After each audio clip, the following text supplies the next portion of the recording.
સુરતમાં ફરી એકવાર રોગયાળાએ માથું ઉચક્યું। પુના ગામમાં 4 વર્ષીય બાળકનું તાવ આવ્યા બાદ મોત નીપજ્યું। સુરતમાં ફરી એકવાર રોગચાળો વકર્યો। સુરતમાં રોગચાળાના કારણે સરકારી તથા ખાનગી હોસ્પિટલમાં લોકોની લાઈનો જોવા મળી રહી છે। સુરતમાં રોગચાળાની સ્થિતિ યથાવત છે। સુરતમાં પુના ગામ વિસ્તારમાં 4 વર્ષના બાળકનું તાવ આવ્યા બાદ મોત નીપજ્યું। 4 વર્ષીય બાળકને છેલ્લા 4-5 દિવસથી તાવ આવ્યો હતો, જેથી તેણે ખાનગી હોસ્પિટલમાં લઈ જવામાં આવ્યો હતો। બાદમાં ખાનગી હોસ્પિટલમાંથી સારવાર માટે સિવિલ હોસ્પિટલ લાવવામાં આવ્યો હતો।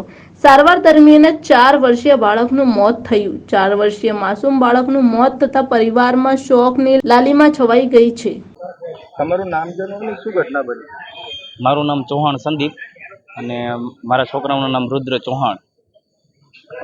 પહેલાં પ્રાઇવેટ હોસ્પિટલમાં લઈ ગયા હતા, ત્યાંથી એમ કીધું કે સિવિલ હોસ્પિટલમાં લઈ જાઓ। 2 દિવસ એને તાવ આવતો હતો, એટલા માટે સવારમાં 2 ઉલટી થઈ લોહીની, એટલા માટે અમે પ્રાઇવેટમાં લઈ ગયા, તે પછી એને સિવિલમાં મોકલ્યા, બરાબર। અને અહીંથી મૃત જાહેર કર્યો છે।